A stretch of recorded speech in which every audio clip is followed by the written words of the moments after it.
Reserse Mobile atau Resmob Kepolisian Sektor Panakukang berhasil meringkus pelaku penganiayaan balita umur 1 tahun di Makassar, Sulawesi Selatan.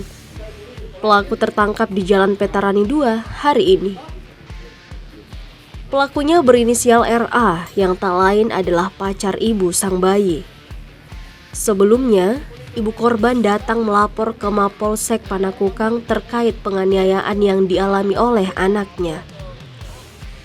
Kapolsek Panakukang Kompol Jamal Faturrahman mengatakan bahwa kini pelaku sudah ditangkap setelah pihaknya langsung bergerak cepat melakukan penyelidikan untuk mengejar pelaku.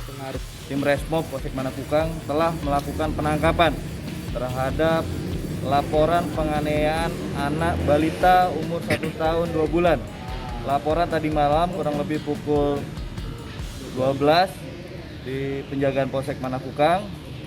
Tim kami dengan gerak cepat melakukan penyelidikan dan melakukan pengejaran terhadap pelaku tadi siang dan sore ini. Alhamdulillah untuk pelaku sudah kami amankan dan sekarang sudah ada di Mapolsek Panakukang.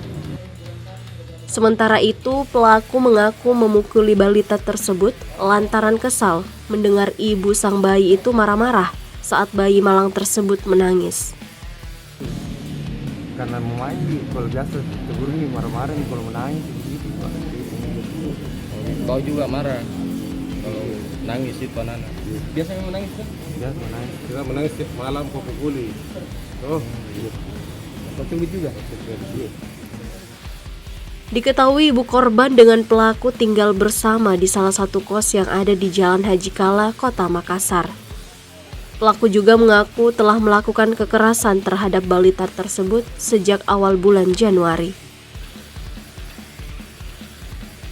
Dari Makassar, Suparman, Fajar.co.id melaporkan.